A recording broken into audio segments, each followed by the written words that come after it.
Hi, this is Amy Sky, and I'm a singer, a songwriter, and record producer, and you are listening to Talking Blues.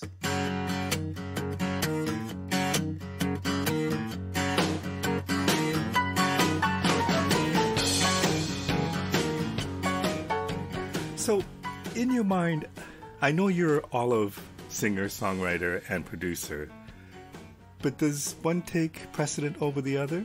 I mean, if I could only do one thing for the rest of my life, it would be writing.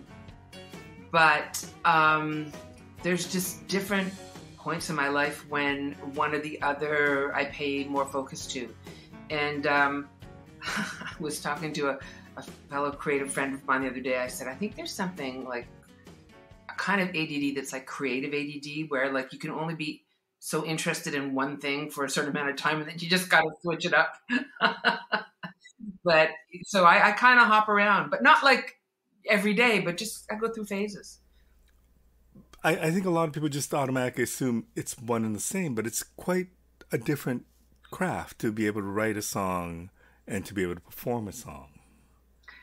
Yes. I think you write maybe a different kind of song if you're also a performer. And there's writing for yourself, and then there's writing for other people, and then there's writing for a project. Like, I don't know if you want to jump right into what I'm writing now, but it's a whole other thing, actually even a fourth thing that I'm doing that kind of involves a little of all of it.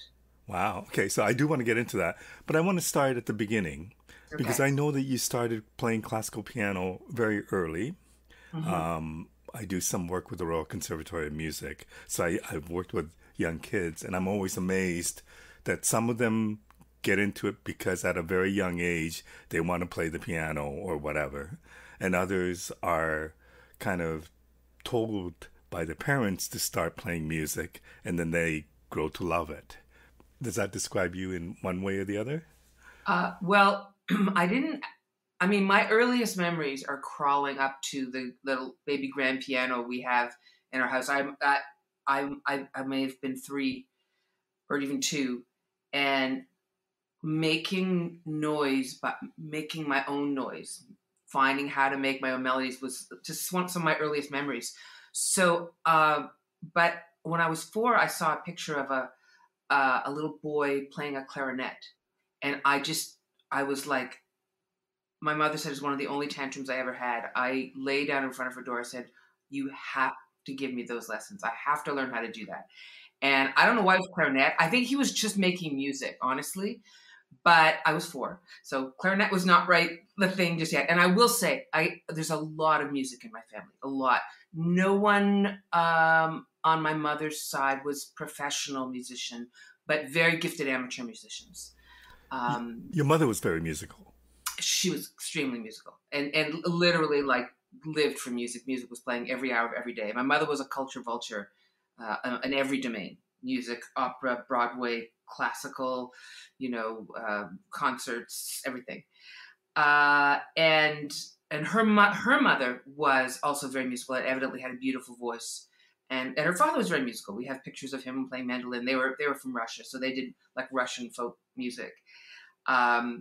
So anyway, at 4, I begged for music lessons, and you work with the Royal Conservatory. My mother's uncle, my great uncle, was a man named Boris Berlin, who is he wrote all those books, those are you in Canada? I'm sorry, I don't know. I'm actually in Toronto, yes. You're in Toronto. Okay, so if you studied music at the conservatory from 1960 on, you probably learned to play piano with a series of books called ABC by Boris Berlin.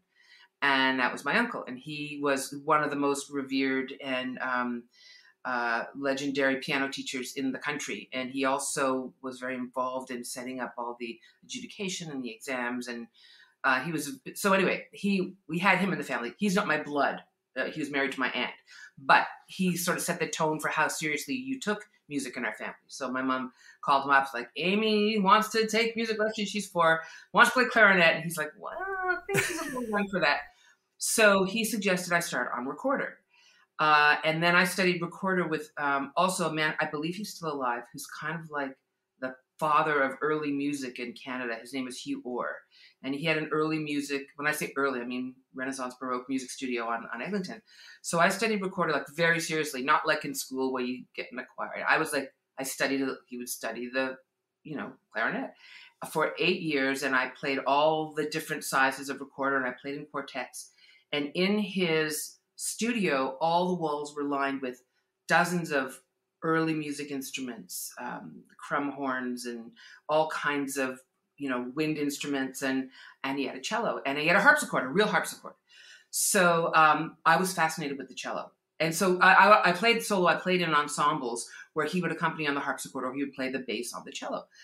And when I was in grade 4 at school, in those days they had string programs in school, and you got to choose. And I said, I want to play the cello. So for a couple of years, I took both. And then when I was 9, I started when I was 9. When I was 12, I dropped recorder. So I started recorder from like 4 to 12. Like I can wail on the recorder. I still record on it, And I was too shy to say, like, I don't really want to play recorder. I want to play like an orchestral instrument, but I did. What was amazing about the ensembles were it really developed my ear for harmony and counterpoint. Because from a very early age, I'm playing 4-part harmony. I'm playing 1 part and I'm hearing the other 3 parts, So that was very influential on me. And at the age of 12, I switched to cello as my major instrument, studied that privately. And that's the instrument that I got accepted to the University of Toronto on for the Faculty of Music. So I was a fairly accomplished cello player, but never stopped playing piano. I never took piano lessons. I thought piano was just way too boring because it wasn't expressive enough for me. I liked vibrato, I liked tone, I liked dynamics. So then, but I taught myself piano, which I played by ear. And this is really interesting because I couldn't read piano music. I could read it, but I'd much rather play by ear. But I could read anything on the cello, but I couldn't improvise on the cello. So I would make stuff up on the piano because I wasn't tied to the page. But with the cello, I could only play what I was reading. So it was like 2 parts of my brain, right? And then when I was 11, my sister got 3 records, which changed my life. Carole King's Tapestry, James Taylor's Sweet Baby James, and Cat Stevens' Tea for the Tillerman. 3 great albums. Amazing albums. But here's the thing that really changed my life. I saw that Carole King wrote You've Got a Friend. And then I saw that James Taylor recorded You've Got a Friend. And that was like it. That was like that moment, like, that's what I want to do. I want to write songs for other people. But in my cello books, I didn't see any girls. I didn't see any girls writing. There was no like Betty Beethoven, And I thought, and I'm young, like I'm 11. I don't know what's going on. I'm thinking, well, maybe girls aren't allowed to write music. So I kept writing, but I thought maybe they weren't allowed to write classical music. Like it's weird the things you think, right? Yeah. But then I saw Carole King, nice curly-haired Jewish girl like me, playing piano, singing. She wasn't even that good a singer. Other people were recording her songs. And I'm like, okay, I'm allowed to do that. And that's when I started writing songs. So it sounds like your love for music came instantly. Oh, like yeah. Okay, so when you were fiddling around with the piano, you loved it. When you started playing the recorder, did you fall in love with the recorder very quickly? I fell in love with the music. I mean, recorder's easy to play, easy to learn. I loved the pieces. I loved being virtuosic. I loved conquering the technical aspect of it, like being good at something. So there's a difference between playing the recorder or the cello and composing a piece of music. And so when you made that connection that you can write music and other people can play it, and I want to do that, what did you imagine that to be? Well, to be honest, when I didn't start singing till I was 13. I thought singing was like a bore. Who wants to sing? Like, I know, like you want to like master an instrument. You want to like not be able to play something and then you can play it. And like I said, classical, we didn't listen to popular music in our house. We only listened to pretty much classical. And so to me, I wanted to be Beethoven. Like I wanted to write symphonies, I wanted like the cello kids at school to play my pieces, and I couldn't be bothered with music theory at that point. So I would write out pieces with the alphabet. Like I would make a little code for myself the alphabet. So, and I would go to the piano. I would write what they were called sonatas, right? And like nobody taught me. I was just like, okay, this sounds good with this. And my older sister was playing piano, so I sort of by ear I would hear that there was counterpoint, and the left hand would do something different from the right hand. And I just used to write my own sonatas. And I really, I think at a certain point I was like, I'd like to write, symphonies, or then in my teens I was sort of like, maybe I want to score films. It was being a singer-songwriter was not really like, it was fun, but I thought there was something more for me than that, because I didn't really sing at that point. Okay, so at the age of 13, when you started singing, what happened? Well, what happened was I had a bat mitzvah where you have to sing. Okay. And I sang, but Right. to me, anyone can sing. You open your mouth, you sing. Like I didn't, and I didn't really like opera, so I was like, yeah, anybody can sing. But when I actually perform, like in front of people singing, and plus, at the synagogue, the cantors are like, well, you got a good voice. You can actually sing in tune, And also, I think, when you're 13, you sort of hormonally become different. I think when I was young, I just said I had a little soft voice. And when I was 13, I discovered my chest voice. And then that was interesting to me. And also listening to, starting to listen to like the Carole Kings and the Carpenters and stuff like that. So then, and alongside, I also wrote poetry. Always wrote. I remember writing poetry as early as I was 7, because I remember figuring out that 7 rhymed with heaven. So I know I was writing as early as 7. And so I sort of had like a split personality. I'd come home from school, I'd had to do my cello practicing. But then I also got a guitar. And so then I was like, once my half hour of cello practice, and then I would like write songs and on the guitar or the piano. And I think when I got into high school and I met a bunch of other like teenage musicians, and we would start jamming on the weekends, that's when I think the idea of performing really gelled. And then I wasn't sure. I mean, that was like in the 70s when there wasn't much of a music industry here. So I had no idea how you did any of those things, But then you decided to go to U of T and go for music, I presume composition. Yeah. So but by the time I went to school, I realized I wanted to compose. Cello was the way I got in, but because I'd never studied piano, you really have to have piano skills when you're, doing a degree. So I switched my major to piano in second year. And if you've been with the conservatory, I had to get from grade 6 to grade 9 in 1 year. You can imagine that was tough. And it was a lot of work, but it was great. It really got some piano chops there.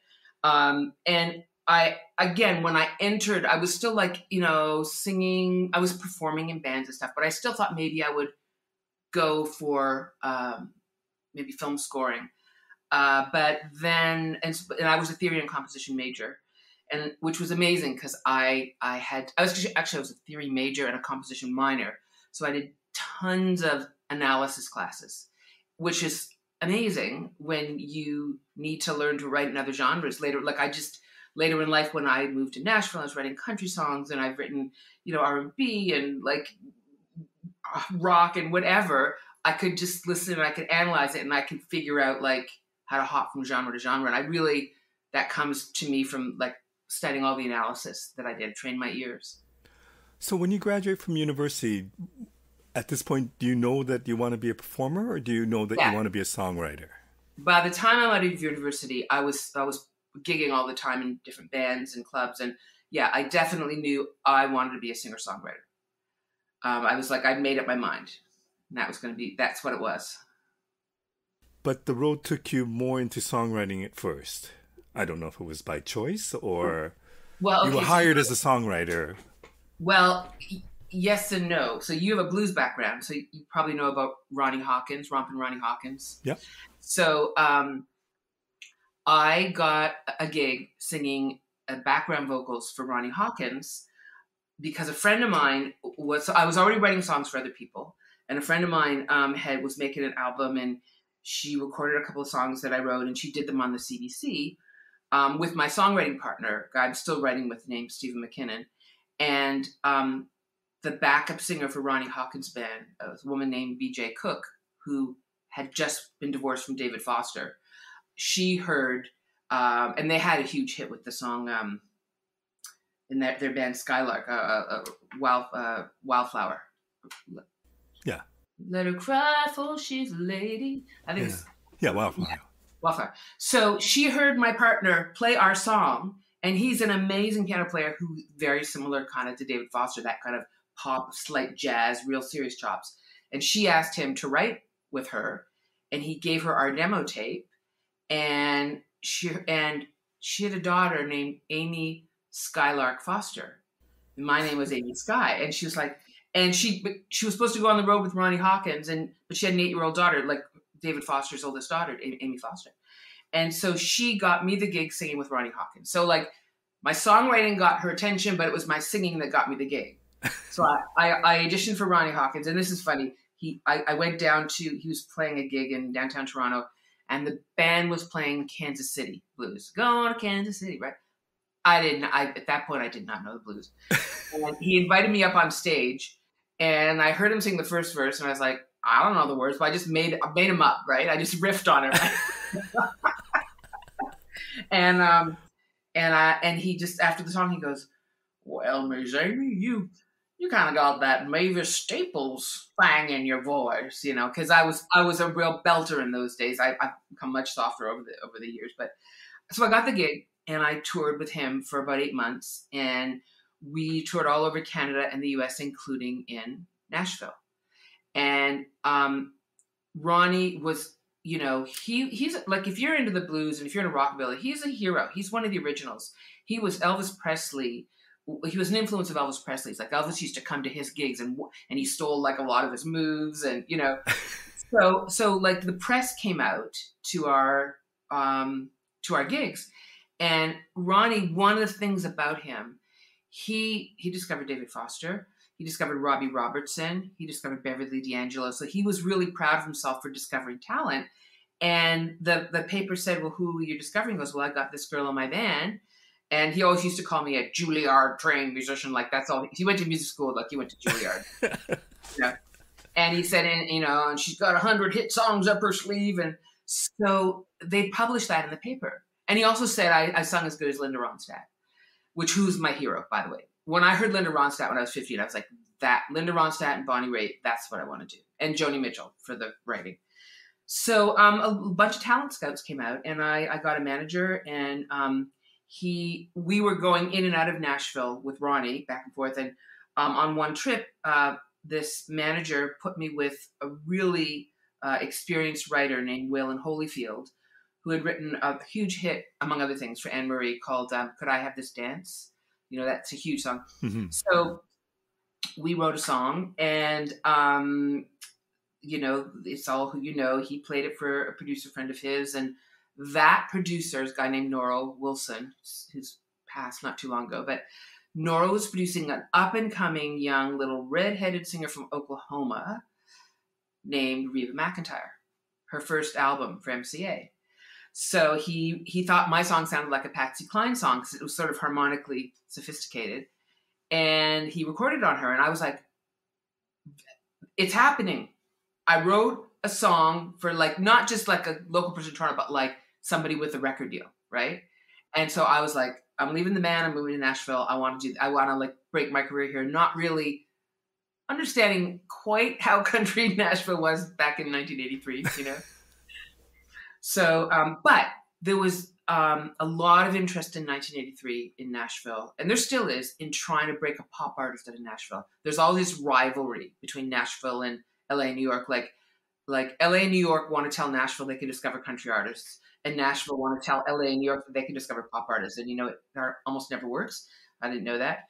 But I got a record deal, and I got a record deal with RCA at the same time as getting a publishing deal with MCA Music as a staff writer. So that was like a day job that paid my bills.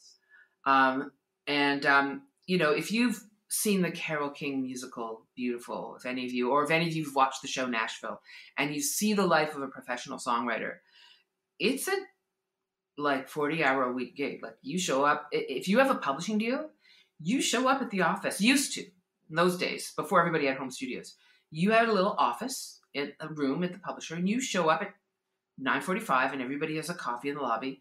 By 10 o'clock, you're in your room writing, and you write till 1. And normally you write with someone else. Your plugger puts you with someone else. You collaborate.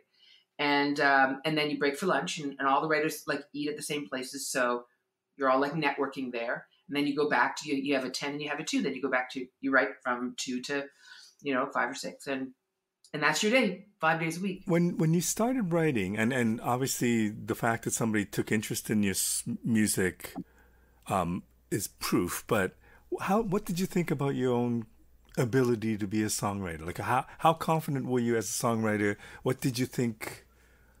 How good did you think you were as a songwriter at that point?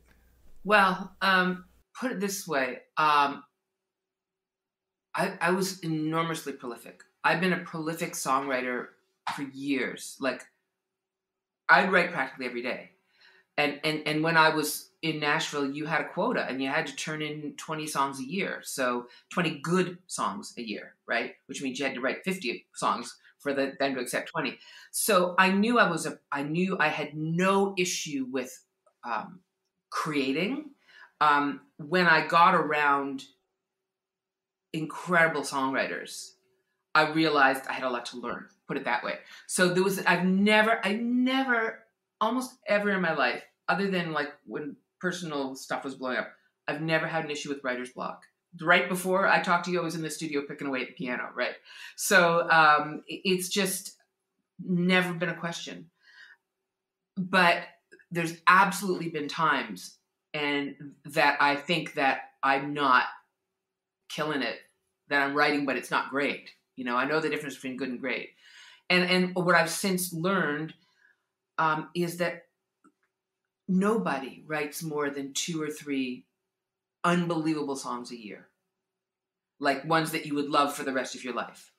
I had a publishing deal for 13 years where I was turning in 20 songs a year. So, like, I had to. So what is that? 360 songs? And out of those 360 songs, I'd say there's maybe between 10 and 20 that are like what I consider to be a 10 out of 10. Fortunately for me, my very first record, I got my first record deal when I was 22. I got 2 more record deals over the next 9 years, and none of them came out because that's another whole story. They weren't right. They weren't me. When I finally produced my own record, chose my own songs, 13 years later, I was 35, after being discovered at 22, I picked 13 amazing songs, and that record went gold. It took 13 years to get them, So this conjures up a number of questions. One is, when you record 2 or 3 albums, thinking that they would be your first, second, or third album, and they don't all come out. I don't know how much of that is your decision or how much of that is the record company's decision. But what does that do to you as a performer, and what does that do to your ego? So that's an amazing question. And when people ask me for advice about like how to make it in the business, I always say talent is a given, but mindset is what will make or break you. And we're all insecure. All creators are insecure. And but you can learn to have a growth mindset where if things don't work out, you've got to accept that the universe has your back and it's moving you towards the next thing. And you don't know when you're going to step into your authentic voice. Some people are lucky. Some people, like at the age of 19, like Billie Eilish, like she's there. But let's remember, Billie was doing it 24/7 for years before her first record came out, right? So it wasn't like she decided at 16, I'm going to make my record, and there it was. Like, her mindset was there, her talent was there, and she had put in her 10,000 hours. So, but my mindset very nearly ended my career. And luckily for me, I rallied, but it was tough. So when I lost my RCA deal, major kick in the pants, blow to the stomach, I'm not good enough, I should quit, like that whole thing, right? Then I got another deal with MCA in Nashville, and then same thing happened. And the reason they didn't pick up the records is because they would hear my stuff that I wrote, that was like the stuff you would hear now if you hear one of my records, and they would try and change it. They would say, okay, like in 1983, okay, so you're like that sensitive singer-songwriter kind of thing, but like what's happening now is Pat Benatar and Hit Me With Your Best Shot. So go write that. So then they'd put me with writers and producers that would make a really bad sounding Pat Benatar record. And then they'd say, oh, that's no good. And I'd be like, I know. Why did you make me do that? You But know? did you know that they weren't good? That the albums weren't really you and that they didn't sound good? Like, I did, but I thought they knew what they were doing. And what I was told, and it's not, thank God, it's not really like that anymore because people have so much more agency because there's so much more independence. But in those days, like, if you didn't have a record deal, you didn't have a career. And you had a record deal and you had a manager and you had an A&R person and you had a marketing department and they were all, this is what we want. This is what we can break. And by the way, your image also isn't like adult enough. So we want you to like, unbutton your shirt and like look sexy and like that. That's not me. I'm a singer-songwriter. I'm not a rock star like that. And they didn't want to, that's what they wanted. So, the same thing happened with MCA, only then it wasn't Pat Benatar, it was Laura Branigan. And so then we thought so the next record, the MCA record, we actually recorded in LA. And we did it as a joint venture with the LA record label. But actually the reason that the MCA record didn't come out was actually not so much that the record wasn't good, which it wasn't, but they probably would have run with it because there was a couple of hit songs on there, so they probably. But if you know your music industry history, the year was 1986, and there was an indictment in the payola world. There was that big payola scandal. So all the record companies put a moratorium on signing new acts, and that was and developing new acts, and that was the end of that. What does this do to your songwriting? Like, well, I mean, you had that, so therefore it wasn't like you were starving and, like all your dreams were being shattered because you didn't have anything else to go to. You were still writing songs and being paid for it. But did it affect your songwriting in any way? Well, I was very fortunate. I just always got covers. Like I learned how to write commercial songs. They weren't necessarily right for me, all of them, but they were right for other artists. And in those days, a lot of artists didn't write. So there was a huge appetite for content. So, but then in LA, an amazing thing happened. I actually ended up, so that's why I say when the MCA record was thrown out, I used to swim every morning and I remember crying while I was swimming. And like, I was devastated. I was really devastated because you also know that was like a 2-year project and you knew it was going to be another 2 years Right. But what happened was I ended up staying in Los Angeles, getting a really great publishing deal with Warner Chappell. And between Warner Chappell and I got a manager, I met some amazing songwriters. And LA was the right place for me to be, really, for my skill set. I got an amazing record deal with Capitol, and that was kind of a golden time. I was finally writing songs that were right for the market, that expressed me. They still really put the screws on me to come out with a hit single. And so I wrote with like all the hit songwriters. I wrote with Tom Kelly and Billy Steinberg, who wrote, Like a Virgin for Madonna. And I wrote with George Merrill and Shannon Rubicam that wrote How Will I Know? And I Want to Dance with Somebody for Whitney Houston, And actually the song, I didn't end up recording the song I wrote with them, but I recorded one of their songs. The Tom and Billy song was recorded by Belinda Carlisle. It wasn't a great song for me. But it was all great. And I made a really good record. A little bit, maybe, some songs I wouldn't have put on, but most of it was great. And then this is another thing that people don't understand about the music industry. The guy that signed me was a man named Tom Wally. His roster was me, Carole King, Bonnie Raitt, and Crowded House. And I was like, okay, this is me. Like, I'm home. These are my people. And everyone was really excited. I had a ton of support from the label. Big album budget, big clothing budget, everything. And then the president of the label and my A&R guy get fired for no reason. Just they want to take the label in a different direction. And Capitol has a history of corporate instability. They've never really had a a president who branded the label in a certain way, so they were just always changing. And so that record, I put it out myself some years later, but it wasn't released by Capitol.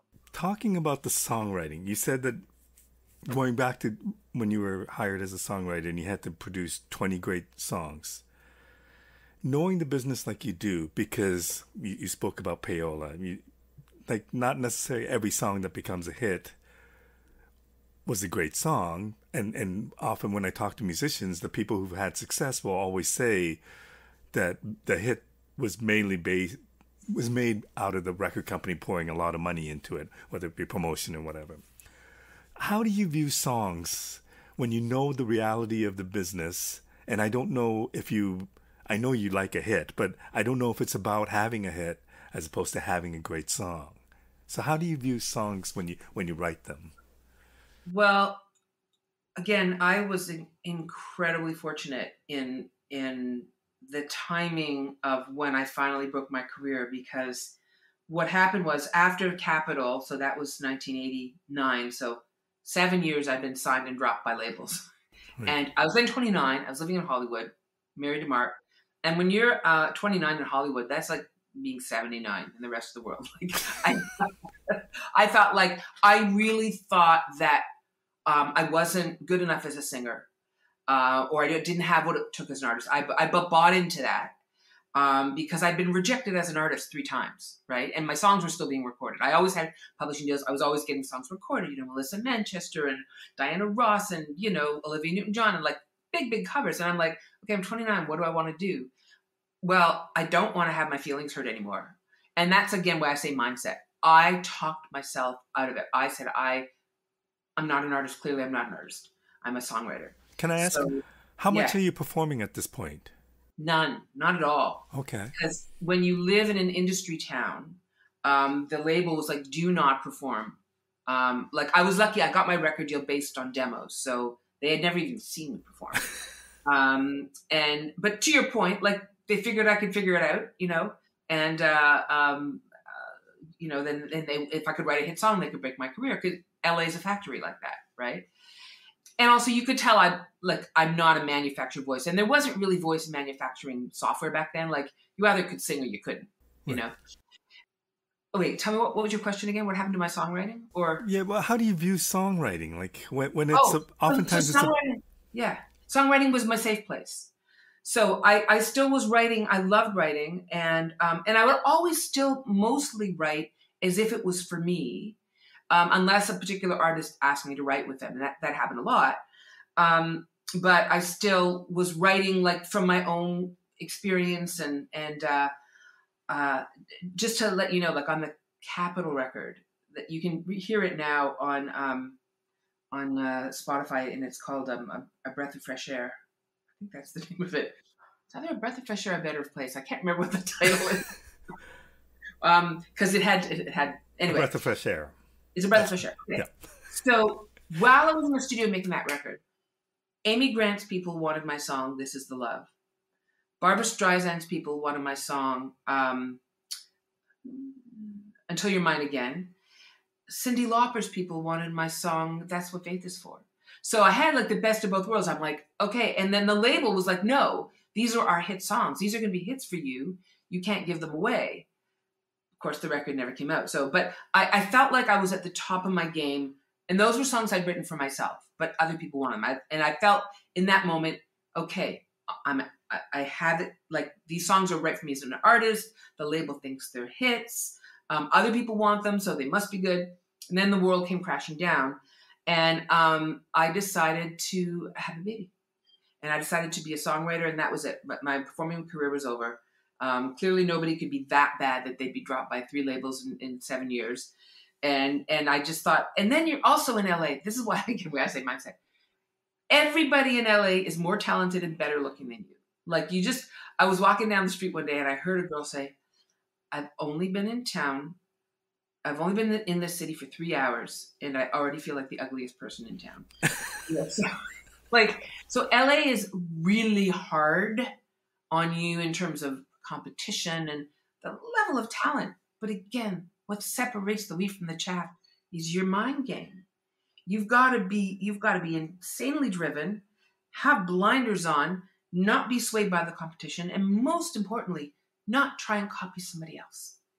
Because you'll always be behind if you're trying to be the second best, whatever, you know. Well, when you write songs and all these other people are covering it, and I would presume as a songwriter that would be what you strive for. But as also an artist that wrote some of those songs for yourself, does that matter? I mean, so somebody else covers your song, it's not necessarily the way you had pictured it in your head or you would have done it on your album. Is that a compliment? Is that a distraction? 100% a compliment. And remember, my world changed when James Taylor recorded Carole King's song, and she recorded it as well. So, like, from the age of 11, like, it doesn't matter if someone else sings your song. You can still sing it. And also, as a classical musician, like, how many people play the same piece over and over? And they make it their own. Like, to me, the only reason it matters in the pop world, if it's, like, your song that's going to make you a star, and you know that this... And also, when I talked about the ratio of, like, how many great songs you write versus how many songs you write, of those great songs, how many songs have that magic where it's your song and your voice and the moment in time when that song has cultural relevance, which is what happened to me in 1996 with my song "I Will Take Care of You." And yeah, so like, no, only a blessing to have other people do my songs. I never had someone do one of my songs and have a hit with it, like a huge hit, where I was like, well, now I can't record it, unfortunately. I would have liked that, but that didn't happen until later.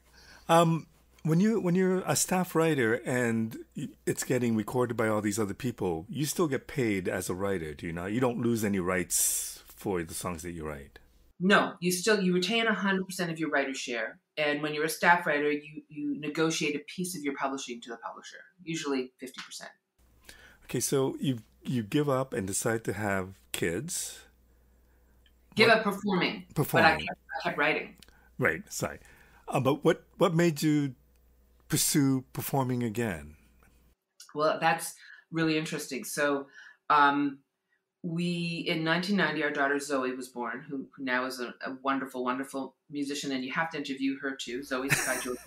she's the only one out of your family I haven't interviewed. Yeah, she's got actually a new CD coming out, or a new album coming out. What happened was we were living in LA, but that same writer I told you about, Stephen McKinnon, had become Mark's songwriting partner, and Stephen was living in Toronto, where Mark and I are both from, even though we met in LA. So we were spending time in Toronto while Mark was recording here and writing with Stephen. And I started just singing in some clubs, because why not? Like, I didn't, first of all, huge independent club scene in Toronto, and where you could also be like singer-songwriter clubs. And then it wasn't an industry town, really. I didn't care if I was like, seen too much in the clubs, because I was like, I'm a mom and I'm writing songs. And so I was really enjoying writing songs. And one of the songs, really enjoying performing. I thought being a mother was going to end my performing career. But Zoe decided to come into the world on my birthday.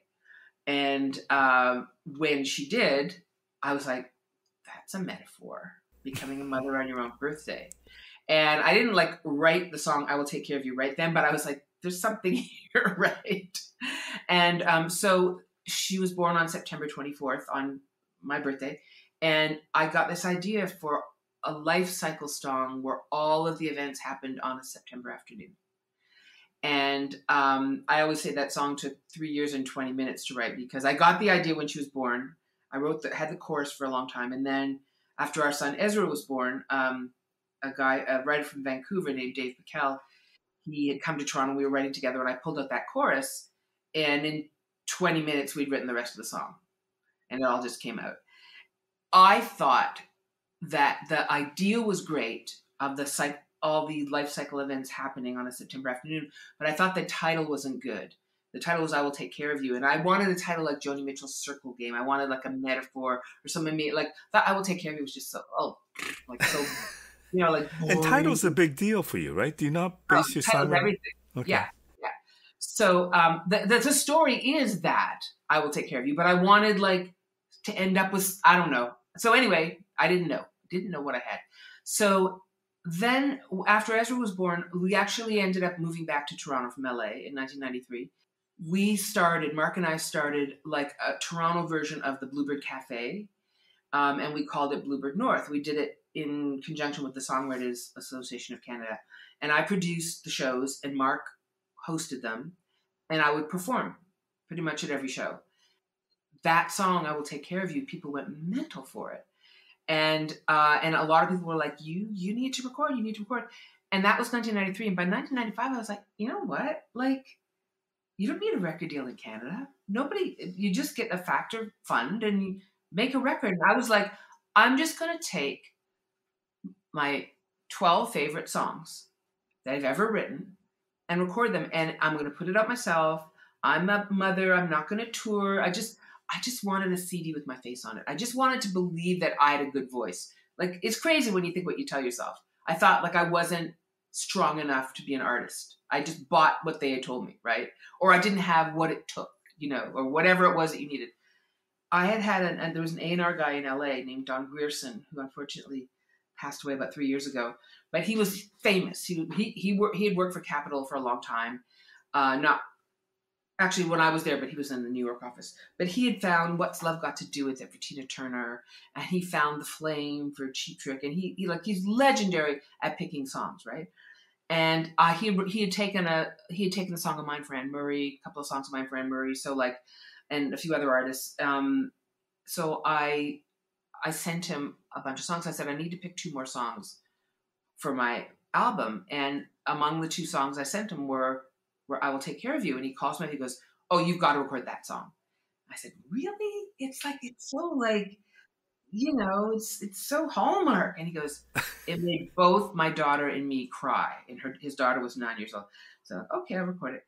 And now this is a great circling around, because when you talk about, can you have a hit with a song that reflects you, that the record company's not paying payola on, that's actually that good that people just like it? So what happened was, in those days, in 1996, you sent out the whole CD to the record stations. And I had a record promoter named Linda Nash, incredible woman with the great tenacity. And the first single was a song called "Don't Leave Me Alone." And they picked that, and it was like, it did pretty well, like just good for a first single. Oh, and then we were going to put out, I think, "Till You Love Somebody" as the second single. But Drew Keith at CHFI in Toronto had played the whole record, and he just started playing "I Will Take Care of You" on the radio. And he just put it on, and we weren't promoting it. And the moment he put it on, people started calling the radio station.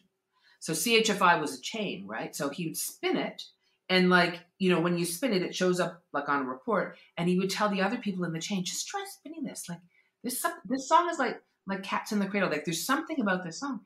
So the other stations in the chain started playing it across the country, and the record company's like, no. Okay, record companies run by men, and they're like, that's not a single. That's like a girly song. Like, that's not a radio song. It's a ballad, and that'll never work. And you need to release like a rock song, But it's what's called a natural record. They just started playing it. People started calling the radio station, pulling their cars over to the side of the road and weeping and saying, who is that? And who is that song? So the record company decided to put it out as a single. But the public told the record company. It's not, you know what I'm saying? It was just by the vision of that one guy, Drew Keith, who, by the way, I'm going to give him a shout out because he's no longer in the music industry, and he now works for Edward Jones, and he's my financial manager because he changed my life. And he's still taking care of your life. Still taking care of me. So we made a video, we put it out, and it really is climbing the charts very, very fast. And then this other thing happens, which I can only describe as kismet. There was a musical coming to town called Blood Brothers from England. David Cassidy from the Partridge Family was the star. Michael Burgess was one of the other stars. And Helen Reddy was supposed to play David Cassidy's mother. And the rest of the company was from London. It was just a summer show. But Helen dropped out 3 weeks before opening. And and they asked Michael Burgess, who do you know that could maybe fill in for her? But it's May, and all the prime actresses are booked already. And I'd written a couple of songs for Michael for one of his records, and we'd done a duet together. He goes, well, I know this amazing singer, Amy Sky. I think she could probably act. You should, audition her. And I did. How much acting have you done? I had done a fair amount in high school and university, and I always, acting was like a passion of mine. So it wasn't, and I'd had some success with it, but hadn't acted for 13 years. Hadn't been on a stage in I don't even know how many years. So I get a call on a Friday night, and I answer the phone, and Michael tells me, you should audition for the show. And I got 2 little kids, 2 and 5, and I said, and I have a tour because I've got a hit with I Will Take Care of You. I'm doing a club tour, and I'm like, wow, I'm on the radio and I'm touring. I'm not gonna like go to England and rehearse a play. So I hang up the phone, and Mark says, who is that? I'm like, oh, I can't believe it. Michael Burgess wants me to audition for a show at the Royal Alex, but I have to go to England, so I'm not going to do it. Literally, Mark was eating, and he puts down his fork, and he goes, well, what did you say? I said, no, I got a club tour. I got to, I'm going to play for 30 people in Vancouver next week. And Mark says, are you fucking nuts? He says, put a skirt on me, I'll do it. And I'm like, really? Well, what? You're going to take care of the kids when I go to England? He goes, yes, I'll take care of them. Go. Are you nuts? Go do it. And like, I'm 35 now. Okay. So like, I'm not a spring chicken. And I felt very old. I felt like I'd been in the business for a long time. And I was like, okay. So that was Friday night. Saturday, I auditioned for the music director, Rick Fox. And he calls England. He says, yeah, she's got the voice.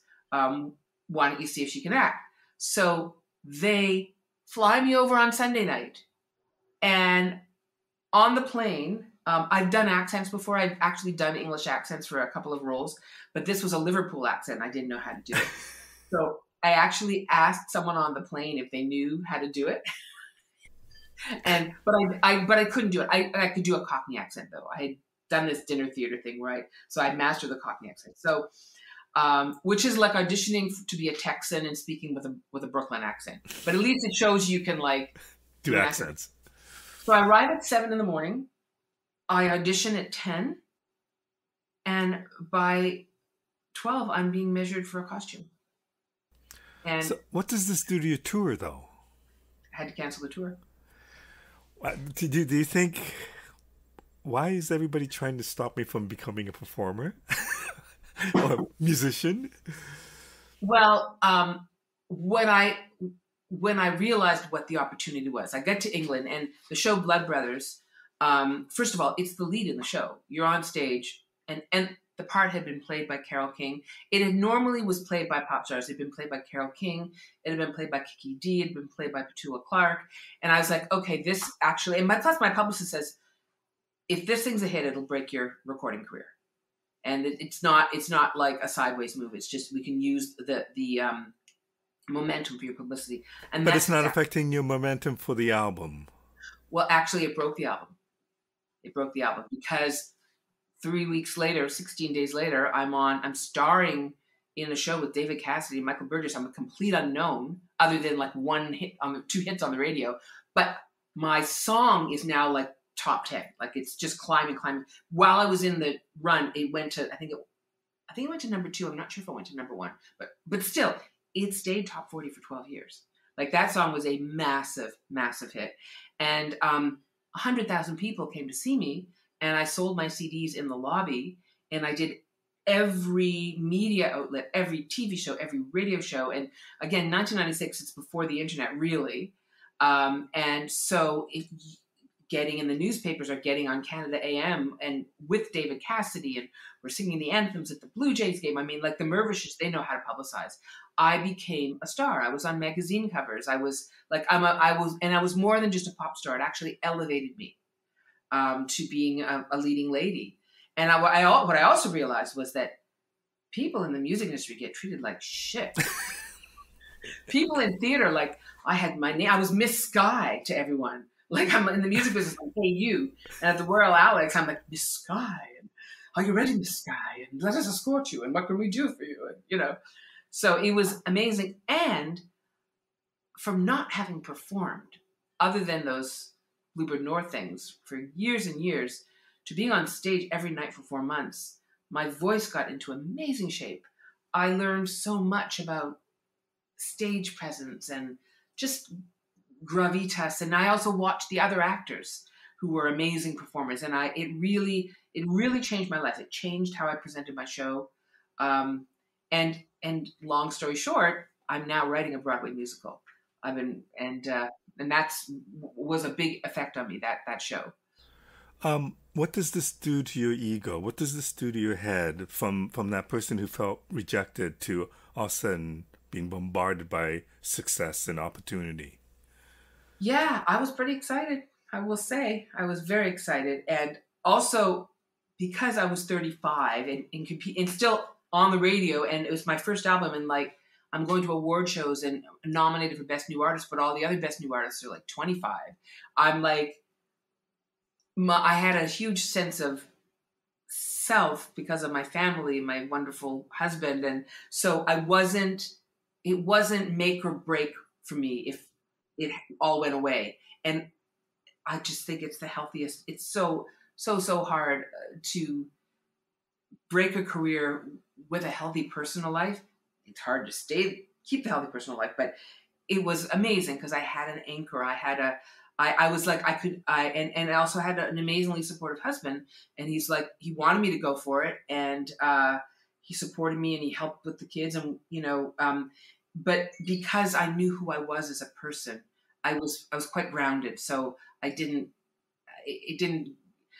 it's hard for things to go to your head when you go home and your kid tells you you're a poo-poo head, like it kind of keeps you, grounded. Okay, I have to ask about one of your songs, which is one of my favorite songs, called Phenomenal Woman. And I come through it through Ruthie Foster, whose version is pretty amazing, and I've heard your version, which is pretty amazing. Tell me about that song, because it's such a powerful song. Oh, great story about Maya Angelou and great story about Ruthie Foster.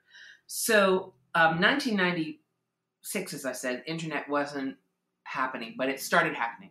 And by 1999, I was getting a lot of chain letters were really big back then.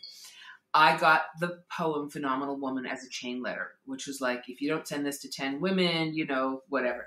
I never did those. But I read the poem and I was like, I printed it out. I was like, how is this not a song lyric? Like, it must be a song lyric. And I researched it and it wasn't. So I was working on my third album then. I'd had Cool Rain and I had Burnt by the Sun, which had a bunch of hits on it.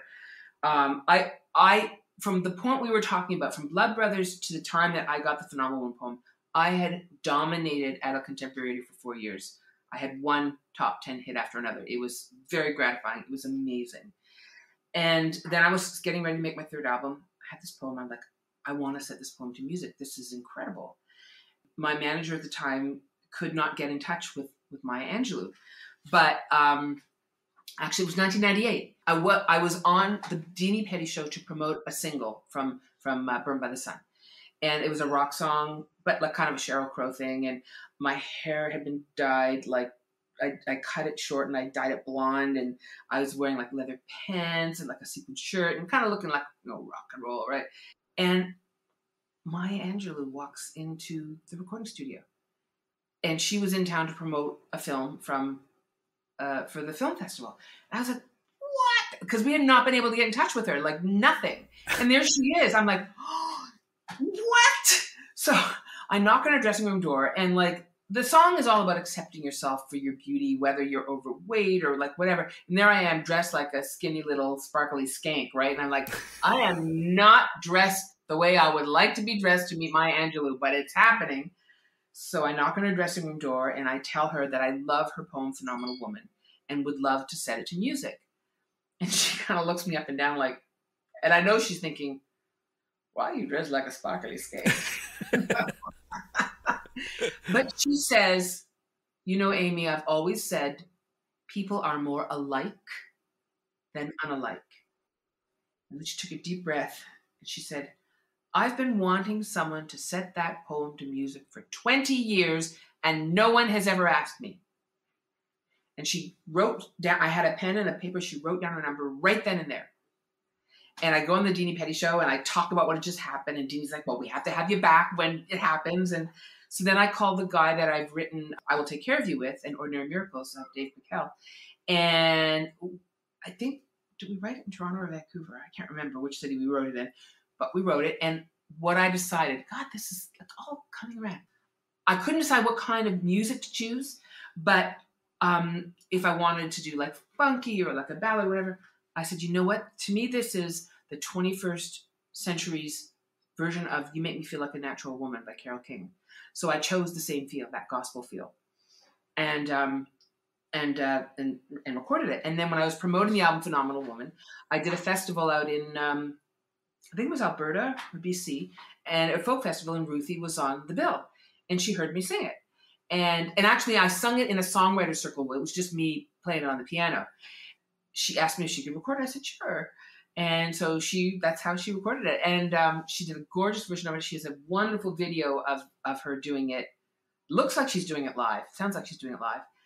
And then she came to Toronto a few years ago, and I got to sing it with her at the club. Then it was amazing. It was fun. Wow. Yeah. I'm going to have to wrap this up, but before we go, tell me about the new album. Because I find it interesting that you and your husband, I mean, your whole family writes songs. I don't know if you sit around the dinner table and just discuss music and songs, but... We do. I'm sure you do. But for you and your husband, who are both great songwriters, to decide to pick other people's songs to do in the album He Sang, She Sang, how did that come about?